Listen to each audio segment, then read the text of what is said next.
कभी हाँ हाँ पहले कभी ना मेरा हाल ሰላም ጤና ይስጥልኝ ቤተሰቦች ይሄ ነው ቁኖራ በሚለው ፕሮግራም በድጋሚ ተመልሻለሁ ለዛሬ እንግዲህ የመረጥኩትኝ ባግባን የተሰኘው ፊልም ብዙ ያልተሰሙና የማይታወቁ ነገሮችን እንጫወታለን ከዛ በተጨማሪ ቦክስ ኦፊስ ላይ ምን ያህል ፐርፎርም አድርጓል የሚለውንም እናያለን እኔ ወደ ፕሮግራሙ ገባለሁ እናንተ ቪዲዮ ላይክ ማድረግ እንዳትረሱ ቻናሉንም ሰብስክራይብ አድርጉ सोनी तेरी चाल सोनी वे लगदी कमाल सोनी वे सोनी तेरी चाल सोनी वे ባግባን ማለት በጣም አስገራሚ የሆነ የቤተሰብ ድራማ ፊልም ሲሆን ለእይታ የበቃውም ኦክቶበር 3 2003 ፈረንጆቹ ነው በዚህ ፊልም ላይ መሪ ተዋናይ ሆነው ያየናቸው አሚታብ በቸን ሂማ ማሊ ሰልማን ካን መሂማ ቾድሪ አመን ቨርማ ሰሚር ሶኒ ፐሬሽ ራወል ሪሚ ሴን እና ሸረት ሰክሴና የመሳሰሉ ትልቅ አክተሮችም ታይተውበታል ይህን ፊልም ዳይሬክት ያደረገው ረቪ ቾብራ ሲሆን ፕሮዲዩስ ያደረገው ደግሞ አባቱ ቢአር ቾብራ ነው የፊልሙን ታሪክ የጻፉት ቢአር ቾብራ አችና ናረንግ ፓትናይክ ራም ጎቪንድ እና አቪዝ አንሳሪ አንድ ላይ በመሆን ነው የፊልሙን ሙዚቃ ያዘጋጀው አዲፍ ሽርቫስተር ሲሆን በፊልሙ ላይ ያሉት ሙዚቃዎች በአጠቃላይ ቢቆጠሩ 9 ሙዚቃ ይደርሳሉ የፊልሙ በጣም ብዙዎቹ ሙዚቃዎች በጣም ቆንጆ ናቸው ተወዳጅነትን አግኝተዋል በጊዜው በአድማጩም በጣም የተወደደ ነበር የፊልሙን ጠቅላላ ግጥሞች የጻፉት ወይም የሙዚቃውን ሰሚርና ሐሰን ከማል ናቸው በፊልሙ ላይ ያሉትን 4 ዘፈኖች በድምጹ አሚታብ በቸን ራሱ የዘፈናቸው ሲሆን ከዛ በተጨማሪ አልካይ አግኒክ ሄማሰር ዴሳይ አዴ ሽሪቫስተር ሱፊንደር ሲንግ ኦዲት ናራይን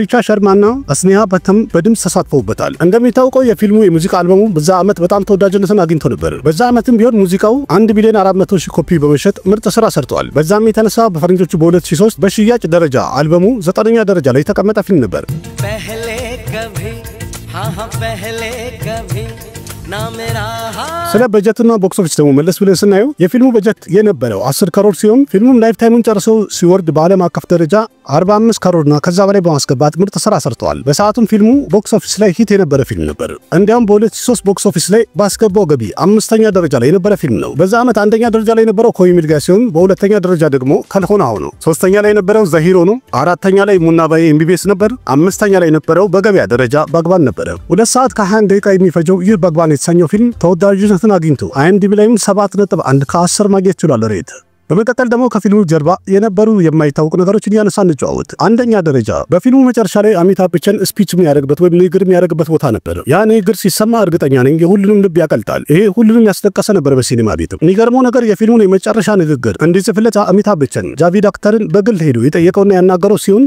አሚታብ በቸን በግል ስለጠየቀውም ጃቪድ አክተርን ቢሊለው አልቻለም በፍጥነትም ለመጻፍ ፈቃደኛ ሆነ አሚታብ በቸንም ፊልሙ ላይ ንግግር ከማድረጉ ፊት እንደሚታወቀው ሰልማን ካን ቀደም ብሎ አጠር ያለ ንግግር ያደርጋል የአሚታብ በቸን ንግግር ፊት ለፊት የሱ ንግግር ደከም ብሎ ወይም ቀነስ ብሎ እንዳይታይ አቅም እንዲኖረው ሰልማን ካንም አባቱን ሳሊም ሳሃብን የሱ ንግግር ወይም ስፒቹን እንዲጽፍለት ጠይቆታል ሰልማንም ስለጠየቀው ስክሪፕቱን ካየ በኋላ አባቱ ሰሊም ካን በግማሽ ሰዓት ውስጥ የሰልማን ካንን ስፒቾች ጽፎ ማዘጋጀት ችሏል ሁለቱም የጻፉትን ስፒች በሰማ ሰዓት ላይ የፊልሙ ዳይሬክተር ረቪ ቾብራ በጣም ወደደው ደስተኛ ሆነ እንደሚታወቀው ሳሊምና ጃቪድ በ70ዎቹና በ80ዎቹ አንድ ላይ ሆኖ ከ22 የሚበልጥ ፊልሞችን ታሪካቸውን ጽፎ አዘጋጅተው ነበር በጣም ይታወቃሉ በጽሁፋቸው እነሱም ታሪካቸውን ጽፎ ያዘጋጇቸው ፊልሞች በብዛት ቦክስ ኦፊስ ላይ ወይ ሱፐሪት ነበሩ ወይም ደግሞ ብላክባስተር ነበሩ ለምሳሌ ሾሌ ሲታ ኦርጊታ ዘንጂር ዲቫር ዶን ክራንቲ እና ልክ እንደዚህ ልንጠራቸው የምንችለው በጣም ብዙ ፊልሞችን ጽፎ አዘጋጅተዋል ግን በመጨረሻ እንደዚህ ስኬታማ የነበሩ ጥምረቶች ወይም ጥንዶች በ1985 እርስ በርስ ባለመባባታቸው ሊለያዩ ወስነው ተለያይተዋል የሚገርመው ነገር ግን ከተለያዩ በኋላ የተወሰነ ስኬታማ ፊልም ይጻፉ እንጂ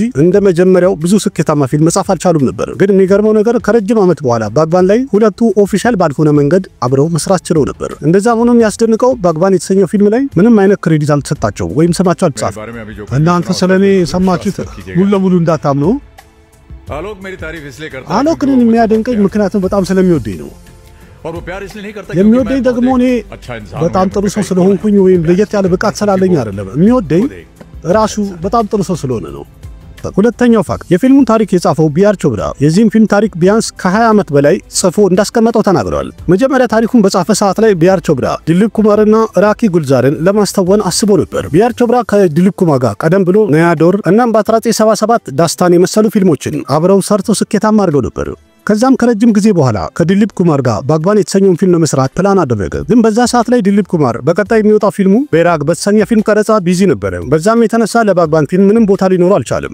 ስለዚህ ቢአር ቾብራ ታሪኩ እንዲቆይ ወደ ኋላ አደረገው ከዛ በቀጠልም በተደጋጋሚ ከዲሊፕ ኩማር ጋር ፊልሙን ለመስራት ፕላን አድርጎ ነበር ቢያንም ግን በዘጠናዎቹ ዲሊፕ ኩማር ዳይሬክተር ሆኖ ቦሊውድ ለመስራት ከለያ የሚል ፊልም ለመስራት ዝግጅት ላይ ነበር በዛ የተነሳ ባግባንም አሁንም ወደ ኋላ ተገፋ ግን የሚያሳዝነው ነገር ዲሊፕ ኩማር ዳይሬክት ያደርጋል የተባለው ከለያ የተሰኘው ፊልም እየተራዘመ ሄደ ከዛ በኋላ ሳይሰራ ሼልፍ እንደሆነ እስከዛሬ ተቀምጧል። ከዛም በፈረንጆቹ ሚሊኒየም 2000 ላይ የቢአር ቾብራ ልጅ ሆነው ረቪ ቾብራ ይህንን ፊልም ወይም ባግባንን ለመስራት ወሰነ። በፊልሙ ላይ መሪ ተዋናይ እንዲሆኑ አሚታብ በቸንና ሂማ ማሊኒን መረጣቸው። ግን የሚገርመው ነገር ይህን ያህል ከረጅም ጊዜ በኋላም እንኳን ተሰርቶ በ2003 ለይታ በቃ ሰዓት ላይ ፊልሙን ተመልካቹ ወደደው። በሰዓቱም ቢሆን የፊልሙን ታሪክ የጻፈው ቢአር ቾብራ በልጁ በረቪ ቾብራ ስራ በጣም ደስተኛ ሆኖ ነበር።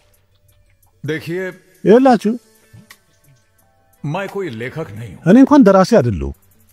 लेखक तो ደራሲማ सोच के सागर में የሐሳብ ውቅያኖስ ውስጥ ሰምጦ አላቀ ምን አይነት እንቁ እንደሚያወጣ።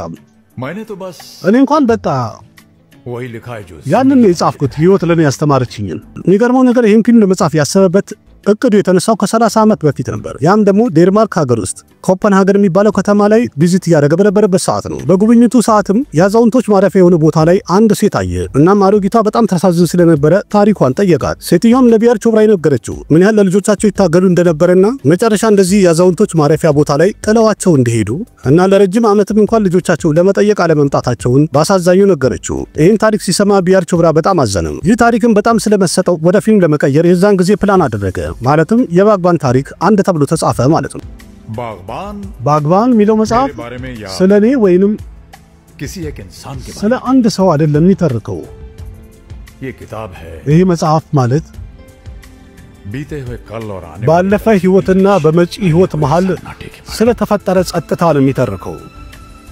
የሚገርመው ነገር ታሪኩን ከጻፈ በኋላ በፊልሙ ላይ ዲሊፕ ኩማርን ብቻ ነበር ማስተዋወቅ የፈለገው። ግን ዲሊፕ ኩማር ፊልሙን ሊሰራ ስላልቻለና ጊዜ ስላልሰጠው ፊልሙ ረጅም ጊዜ ሊፈጅ ችሏል። በፈረንጆቹ በ2003 ባግባን ለእይታ ከበቃ በኋላ በጣም ሲወደድና ተመልካች ሲያደንቀው ዲሊፕ ኩማርም ይሄን ፊልም ባለመስራቱ በጣም እንደተቆጨ ተናግሯል። አራተኛው በዚህ ፊልም ላይ መጀመሪያ የሰልማን ካንን ካራክተር እንዲጫወት የተጠየቀው አክተር ሻሩክ ካን ተጠይቆ ነበር። ግን ሻሩክ ካን ቀደም ብሎ በ2001 ሸክቲ ዘ ፓወር የተሰኘውን ፊልም አክሽን እየሰራ በነበረበት ሰዓት ላይ ሻሩክ ከጀርባው ተጎዳ። ትከሻውንም በጣም አሞት ስለነበረ ያንን ሰርጀሪ ለማሰራት ወደ ለንደን ሄዶ ነበር። በዛ የተነሳም እስከሚያገግም ድረስ በዛ ሰዓት ላይ ሻሩክ ካን ብዙ ፊልሞችንም አልሰራም። በዚህም የተነሳም ባግባን ላይ ሻሩክ ሊገባ አልቻለም። ከዛ በኋላም ቢሆን ሰይፍ አሊ ካንና አሚር ካንም ተጠይቀው ነበር፣ ግን ሊስማሙ አልቻሉም ወይም ፍቃደኛ አልሆኑ። በመጨረሻም ሰልማን ካን በጠየቀ ሰዓት ላይ ስክሪፕቱን በጣም ስለወደደው ፍቃደኛ ሆነ።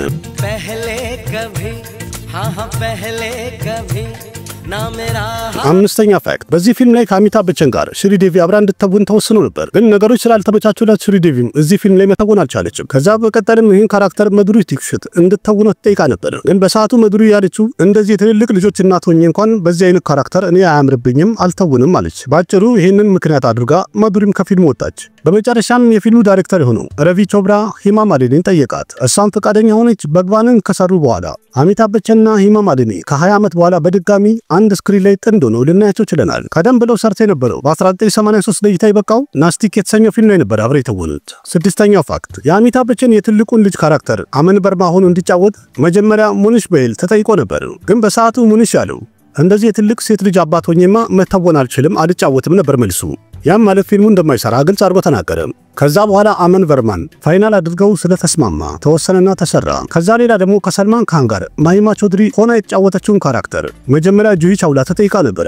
ግን በሰዓቱ ጁሂ ቻውላ ነፍሰ ጡር ስለነበረች እዚህ ፊልም ላይ መስራት አልቻለችም። በእርግዝና የተነሳ ጁሂ ቻውላ በፈረንጆቹ 2002 ምንም አይነት ፊልም እንዳልሰራች ይታወቃል።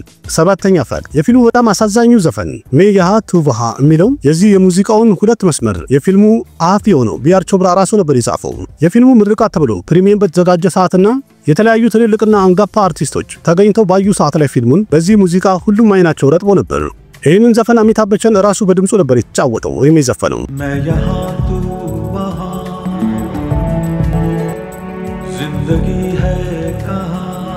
ከዚህኛው ሌላም አሚታብ በቸን ሌላ 3 ዘፈኖችንም በድምፁ ተጫውተዋል። ቸሊ ቸሊ ፒድ ቸሊ ቸሊ ሚለውና ሜሪ መክና እና ሆሊ ኬሌ ረጉቪራ የመሳሰሉ ዘፈኖችን በድምፁ አሳምሯቸዋል። በእርግጥ አሚታብ በቸን ቀደም ብሎ ሲልሲላ የተሰኘው ፊልም ላይ የሆሊ ሙዚቃ ተጫውቶ ነበር። ረንግ በርሴ ቢጌ ቹነር ቫሊ የሚለው በጣም ተወዳጅ ሙዚቃው ነበር። አሚታብ በቸን የዘፈናቸው ሁለቱም የሆሊ ሙዚቃዎች እስካሁን ድረስ ሆሊ በሚከበር ሰዓት ላይ የሚሰማ ነው እንደ ሀገር ውስጥ። እንዲያም ሁለቱ ሙዚቃ ካልተሰማ ሆሊ የተከበረ አይመስልም ይባልላቸው ናቸው። सोनी तेरी चाल सोनी वे ስምንተኛ ፋክት ዲቪያ ደታ በዚህ ፊልም ላይ የአሚታብ በቸን ሁለተኛ ልጅ የሰሚር ሶኒ ሚስት ሆና ትታያለች። ዲቪያ ደታ እንዳለችው ከሆነ የፊልሙን አንድ ሲን ቀረጻ ማድረግ በጣም ከብዶኝ ነበር ብላለች። እሱም ደግሞ አሚታብ በቸን ላይ መጮህ ነበረባት፣ እንዲሁም በጣም ደረቅ ሆና መታየት ነበረባት። ያለችውም ፊት ለፊቴ እንደዚህ ሲኒየር የሆነ ትልቅ ተዋናይ ነበረ።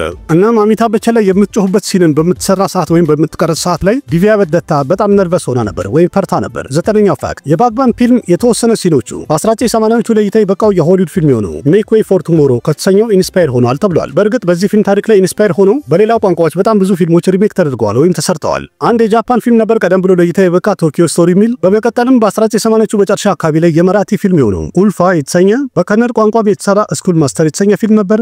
በፓኪስታን ቋንቋ የተሰራ ደግሞ ሰማጅ የተሰኘ ፊልም ነበር። በ1986 ለእይታ የበቃው በሂንድ የተሰራው ዝንድጊ የተሰኘ ፊልም። ከዛ ሌላም በብዙ ቋንቋዎች በዚህ ፊልም ላይ ኢንስፓየር ሆኖ ብዙ ፊልሞች ሰርተዋል። ስለዚህ ባግባንም የሚመሳሰል ነገር ነበረው። ባግባንም በጣም ተወዳጅ ከሆነ በኋላ በፈረንጆቹ በ2007 በከነድ ቋንቋ ኢ በንደና በሚል ርዕስ ሪሜክ አድርገውት ነበር። በዚህ ፊልም ላይም ቪሽኑ በርዳና ጀያ በርዳ መሪ ተዋናይ ሆነው ተጫውተውበታል።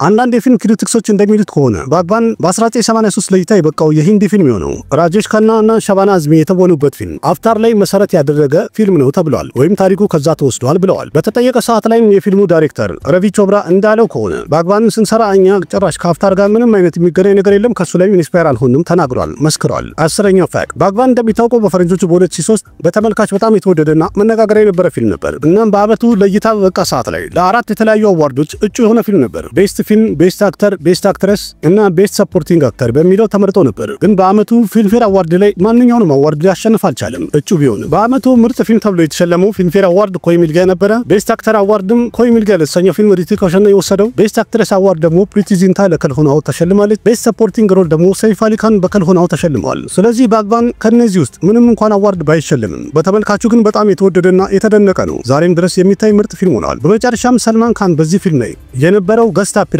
ነው። ረዘም ያለ ቦታ ነው። ብዙ ጊዜ ሰልማን ካን የተለያዩ ፊልሞች ላይ ሲገባ እንደሚታወቀው በነፃ ነው የሚሰራው። ግን እነዛ ካሚዮ ሲሆኑ ነው ለትንሽ ሰከንድ ብቻ ታይቶ የሚወጣበት ሲሆን በደስታና በነፃ ተባብሯቸው እንደሚሰራ ይታወቃል። እዚህ ፊልም ላይ ግን ረዘም ያለ ቦታ ላይ ስለተጫወተ ለዚህ ፊልም የተከፈለው ገንዘብ ከ1 እስከ 2 ከሮር እንደሆነ መረጃዎች ያሳያሉ። 2 ከሮር ማለት 138,000 የአሜሪካ ዶላር አካባቢ ማለት ነው። በእርግጥ በፊልሙ ላይ የሰልማን ካን መግባት ፊልሙን ዲስትሪቢዩተሮች እንዲገዙትና ፊልሙ ተወዳጅ እንዲሆን ትልቅ አስተዋጽኦ አድርጓል። पहले कभी हाँ पहले कभी ना मेरा हाल ባግባን በጣም ተወዳጅነትን ያገኘና በጣም ምርጥ ፊልም ሲሆን እኔም በጣም ከመወዳቸው ፊልሞች መሃል አንዱ ነው። ይህ ፊልም ለእይታ ከበቃ በኋላ በህንድ ውስጥ ብቻ ራሱ የተደረገ ሪፖርት እንደሚያሳየው በጣም ብዙዎቹ ከቤተሰባቸው ጋር ያላቸውን ቀረቤታ በጣም እንዲያጠብቁና ለእናትና አባታቸው ጊዜ እንዲሰጡ እና እነሱ ላይ ትኩረት እንዲያደርጉ በጣም አስተምሯል የተባለ ፊልም ሆኗል። ምክንያቱም እንደሚታወቀው የህይወት ሩጫ አንዳንድ ጊዜ በእጅ ያለ ወርቅ ይባላል አይደለ? እንደዛ ያደርገናል፣ ችለተኛ ያደርገናል። እንደሚታወቀው ቦሊውድ ላይ ቀደም ብሎ የቤተሰብን የፍቅርን እና የማህበረሰብን ዋጋ በደንብ አጉልቶ የሚያሳዩ የተወሰኑ ፊልሞች ይሰሩ ነበር። ባግባንም ከነዛ መሃል አንዱ ነው። አንድ አባት अपने बेटे की जिंदगी का የልጁን የህይወቱን የመጀመሪያ እርምጃ ለመራመድ ሊረዳው ከቻለ वही बेटा እና ያ ልጅ ራሱ अपने बाप के आखिरी कदम የአባቱን የመጨረሻ እርምጃ ለማንሳት उसे सारा क्यों नहीं दे ለሱ ለምን ድጋፍ መሆን አይችልም? በእርግጥ በፊልሙ ላይ ያየነው ታሪክ በትክክለኛ ህይወታችን አካባቢያችን ላይ አይተነው ሊሆን ይችላል። ምክንያቱም ሁሉም ራሱ ላይ ትኩረት በሚያደርግ ሰዓት ላይ ለእናትና አባት ያለ ግዴታ እየተረሳ ያለበት ጊዜ ነው። ስለዚህ እንደዚህ አይነት ፊልም በብዛት ቢሰራና ብዙዎቻችን ብናይ ጠቃሚ ነው ብዬ እላለሁ። ምክንያቱም ይሄ ብዙ ሰዎችን አስተሳሰብ መቀየር ከቻለ ተጨማሪ ፊልም ቢሰራ ደግሞ በጣም ብዙ ሰው ይቀየራል ማለት ነው። እናንተስ ይሄን ፊልም እንዴት አግኝታችሁት ነበር? ወዳችሁት ነበረ? ያላችሁን ሐሳብ አስተያየትና ገጠመኝም አጫውቱኝ። በአጠቃላይ እንግዲህ ባግባን ፊልም ከጀርባ የነበረው ወይም የማይታወቁ ነገሮችን ጠቅላላ አድርጌ ለማቅረብ የሞከርኩበት ይህን ያውቁ ኖሯል የሚለው ፕሮግራም ይሄን ይመስላል። ወይም በዚህ በተናቀቁ ነው። ቪዲዮ እንደወደዳችሁትና እንደተመቻችሁት እርግጠኛ ነኝ። ባግባንን ያላያችሁ ካላችሁ እንግዲህ በድጋሚ ወይም ደግሞ መለስ ብላችሁ እንድታዩ ተጋብዛችኋለሁ። በጣም ምርጥ ፊልም ነው። አሁንም የሚታይ ነው። ቪዲዮ ላይክ አድርጉ። ያላችሁን ሐሳብ አስተያየት በኮሜንት ግለጹ። ለጓደኞቻችሁ ሼር አድርጉ። ለቤቱ አዲስ ሆናችሁ ሰብስክራይብ በማድረግ ቤተሰብ ሁኑ። ልክ እንደዚህ ምርጥ ቪዲዮ ያነሳን እንጨዋወታለን። አቅራቢያችሁ ቃሲም መካ ነበርኩኝ። በሌላ ቪዲዮ ድጋሚ እስከምንገናኝ ደህና ሁኑ። ባባይ። ያቀተዋል። ለምን ያቀተዋል? जिंदगी भर እድሜ ልኩን खुशियां लुटाने वाले मां बाप እድሜ ልካቸውን የህይወታቸውን ደስታ የሰጡት ለልጆቻቸው የሰጡት እናትና አባት በምን ወንጀላቸው ነው የብቸኝነትና የእንባ ቅጣት የሚቀጡት? እነሱ ለኛ ፍቅር መስጠት ካልቻሉ ከኛ ፍቅራችንን የመንጠቅ መብት ማን ሰጣቸው? ምንድነው የሚያስቡት እነዚህ ልጆች? እነዛ እናትና አባታቸው በፍቅር አስሮ ፈጣሪ አንድ ያደረጋቸው በፍቅር አንድ ያደረጋቸው እና ሁለት ቦታ ቆራርጠው ለብቻ እንዲቸገሩ መተው አለባቸው? ለዚህ ቀን ነው ሰው ልጅ የሚወልደው? ለዚህ ቀን औलाद शायद ये भूल रही है ልጆች ምናልባት ረስተውት ይሆናል कि जो हमारा आज है वो कल उनका। ዛሬ እኛ ያለንበት ቦታ ነገ እነሱም ይሆናሉ अगर आज हम बूढ़े हैं तो ዛሬ እኛ ካረጀን ነገም እነሱ ያረጃሉ जो सवाल आज हम कर रहे हैं ዛሬ እኔ የምጠይቀው ጥያቄ ነገም እነሱ ይጠይቃሉ मैं यहाँ तू वहाँ जिंदगी है कहाँ